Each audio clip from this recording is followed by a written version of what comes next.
And January is known as Glaucoma Awareness Month. Now, what the heck is glaucoma if you don't know? It is an eye disease. It affects the optic nerve of your eye. And basically, it is the leading cause of preventable blindness. Yes, some blindness can be preventable. And it is the leading cause of preventable blindness in the United States and even around the world, to be honest with you. This number 2, I think, is cataracts.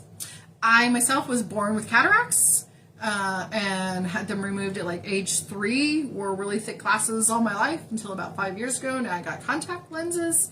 And about the time that I started wearing the contact lenses, I was having issues of dry eye. My eyes would get like I still have dry eye, but they were just getting red and irritated, and I was like, oh, light's bright, don't, it would just hurt.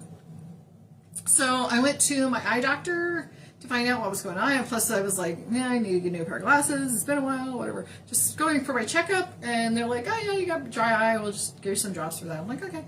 By the way, do you want to do a glaucoma test? Yeah, haven't done one in a while, let's do that. And sure enough, the pressure in my eyes were elevated. So if you think about like your heart, if you have high blood pressure, it will damage your heart. If you have high eye pressure, it will damage the optic nerve of your eye. It will damage your eye.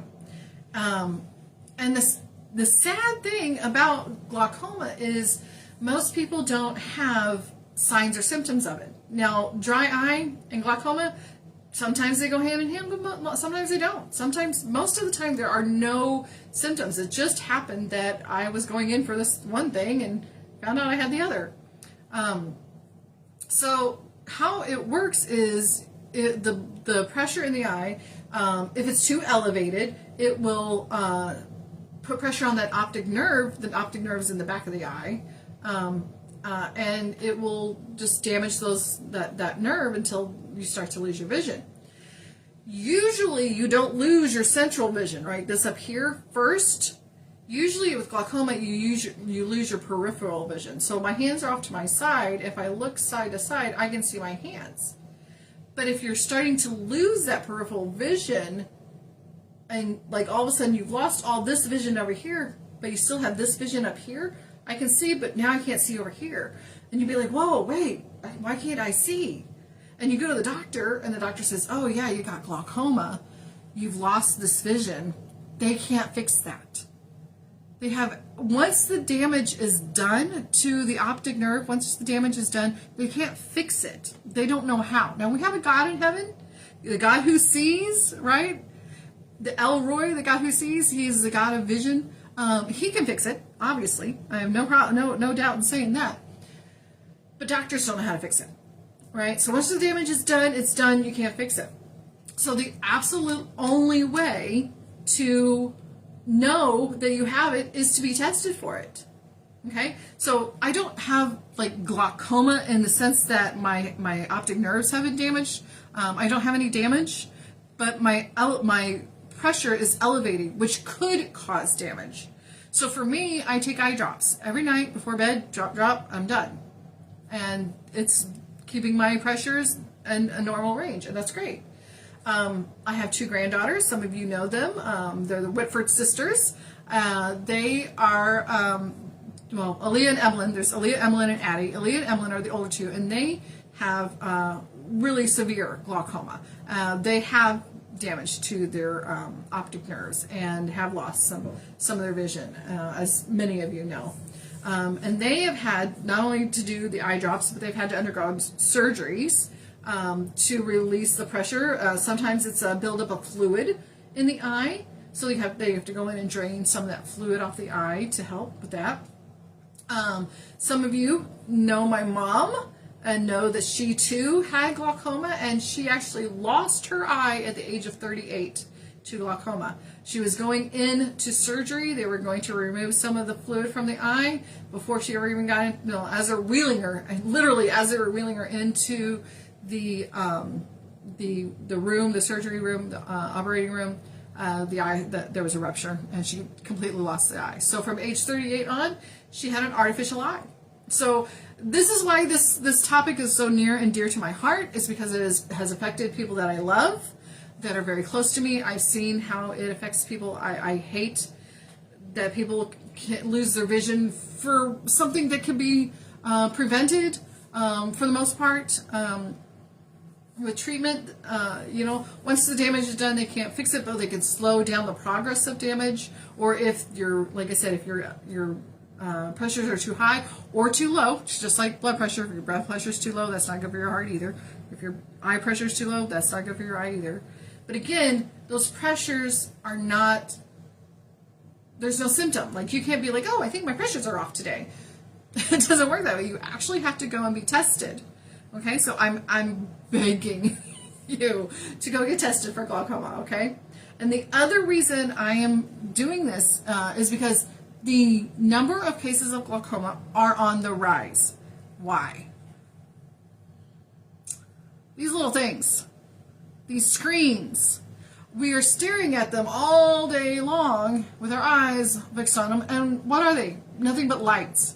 We know we're not supposed to stare at lights, that it damages our eyes. Don't stare into the sun, it'll make you go blind, right? You tell our kids that all the time. Don't stare directly in the sun, don't stare directly in that light, it'll blind your eyes. But we do it all the time. We're constantly staring at lights, right? Our phones, our computer screens, our TV screens, these are all lights that we're staring into all day long, and we're damaging our eyes. More and more people are having elevation. It's called digital, what is the name of this? It is called digital eye strain. We're straining our eyes, staring at these things, and it's damaging our eyes. So the professionals, the doctors and the researchers and everything have come up with some things that can help us. And they call, the first one is called 2020. 2020, because perfect vision is 2020, and so they're suggesting that you do 20 minutes on your device, 20 minutes off, 20 minutes on, 20 minutes off. Now, that's not always going to work. I mean, I'm sitting here doing this this thing right now. We've already been here for an hour, probably going to go another hour, maybe, we'll see. So that's not always doable, the 20 off, 20 on, to protect your eyes. If your work is on your phone or computer, tablets, things like that, it's not feasible. So the 20 minutes on, 20 minutes off is not good. But do your best to try to stay off your devices as much as you can. And guys, my family would be like, Mom, you need to take your own advice. I know I do. And sometimes, doing this, having some accountability, it helps, right? The second thing they said when you're using your device is to when you take a break, and you can do this many times. It doesn't matter if you're on your phone all day long, your computer all day long. You can do this all the time. Where if you're looking at the phone, look away. Look back at the phone, look away. And it says, and again, and this is another 20/20 thing, because it's like 20 feet away, 20 inches away, 20 feet away, 20 inches away, 20 feet away, 20 inches away. What that does is it's causing your eyes to use its muscles, right? Because the digital eye strain, we're just staring at the same thing, and we're not blinking our eyes, and we're just staring at it and looking at it all day long, and we're just straining. But when we look at it and then look away, and then look at it, look away, we're using those eye muscles, right? And not only that, it's moving that fluid in your eye, okay? So that's number 2. So 20 minutes on, 20 minutes off, look near, look far. So that's the second one. Third one is blink. Just blink your eyes. Because blinking your eyes, again, we get hyper focused and we leave our eyes open and we don't blink. So blinking the eyes, it gets that moisture moving around in your eye again.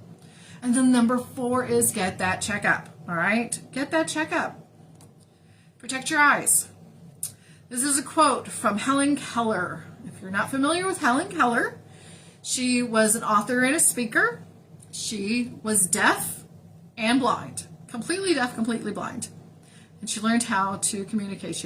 Long story. I'm not going to go into her story, but I love her story.